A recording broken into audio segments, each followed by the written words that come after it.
च्या ऑर्गनायझर साप्ताहिकातून भाजप आणि अजित पवारांच्या राष्ट्रवादीला कानपिचक्या देण्यात आल्यात। राष्ट्रवादीला सोबत घेऊन भाजपने आपली किंमत घालवली असं देखील या साप्ताहिकातून म्हणण्यात आलंय। संघाचे अभ्यासक रतन शारदा यांची भाजप आणि अजितदादांच्या राष्ट्रवादीवर टीका बघायला मिळाली आहे। राष्ट्रवादीला सोबत घेऊन भाजपने महाराष्ट्रात वैचारिक गोंधळ घातला आणि भाजपचे काही नेते आणि कार्यकर्ते वास्तवापासून दूर असल्याचंही रतन शारदा म्हणाले। भाजप नेते आभासी भावविश्वात अडकलेले आहेत आणि सोशल मीडियावर रमलेले आहेत अशी देखील टीका रतन शारदा यांनी केली आहे।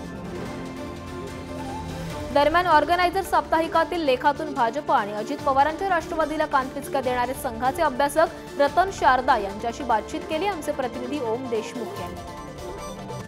शिवसेना भाजपचं सरकार व्यवस्थित चाललं होतं, त्याला मॅन्डेटही होतं, मात्र काहीही आवश्यकता नसताना अजित पवारांना भाजपने सोबत घेतलं आणि इतर पक्षांप्रमाणेच आता आपली सुद्धा किंमत किंवा आपलीही सुद्धा तशाच प्रकारची प्रतिमा भाजपने करून घेतली आहे। या शब्दात तुम्ही एक प्रकारे भाजपने अजित पवारांना सोबत घेण्याचा जो निर्णय होता त्यावरती कठोर भाष्य केलं। खरंच अजित पवारांना सोबत घेणं भाजपच्या मुळाशी आलंय? काय मध्ये पडलं की शिवसेनेला काँग्रेसने जावं लागलं कारण महत्त्वाकांक्षा। ते गेल्यानंतर सर्व हे जे सैद्धांतिक विषय होते म्हणजे अगदी कोलॅप्स झाले।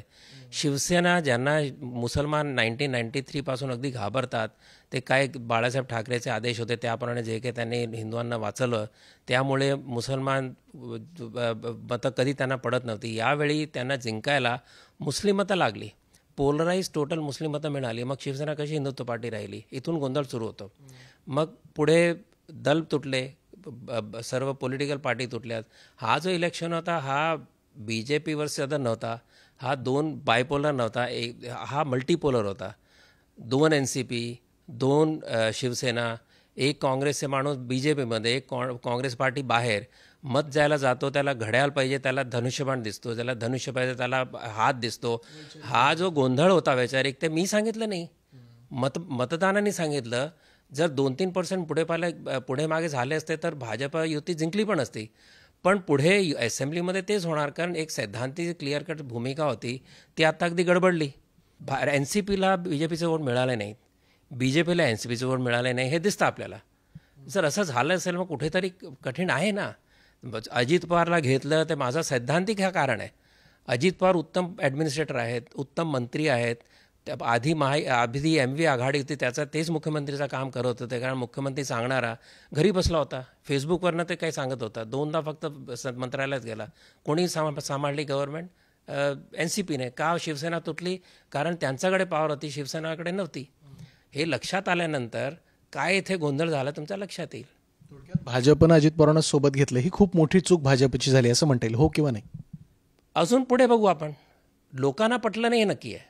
म्हणून त्याप्रमाणे जर सांगितलं तर ही चूक आहे। तुम्ही कोणी मतदारांना विचारा की एकमेकाला मतं ट्रान्सफर झाली का, ते कशी होणार? जर तुम्ही एक कॉमन एजेंडा आणून, कॉमन विचार आणून अगदी परखड असा विषय ठेवला की विकासासाठी महाराष्ट्र आम्ही काय करणार, मग एका वेळी लोक हे विसरतील।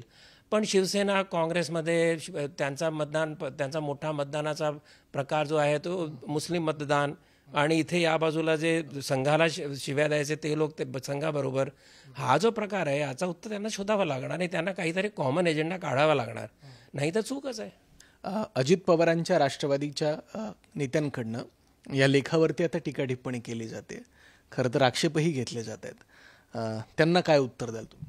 बघा, अजित पवारनी अगदी व्यवस्थित अगदी उत्तम सांगितलं आहे की ऑर्गनायझर संघाचा ऑफिशियल अंग नाही, त्याच्यात लिहिणारा रतन शारदा ऑफिशियल स्पोक्सपर्सन नाही, म्हणून त्याला मी भाव देत नाही। अगदी बरोबर आहे, हा जो आहे उचित प्रतिक्रिया आहे। त्यांना त्याच्यात काही घ्यायचं असेल भाजपला त्यांनी घ्यायचं, पण एक NCPला म्हणाला जसं मी की नागपूरमधनं आदेश आले, हे अगदी म्हणजे असं एक फुलिट्स असा रिएक्शन आहे मला वाटतं, ते जरा सिरियसली त्यांनी ते रिएक्शन दिले पाहिजेत।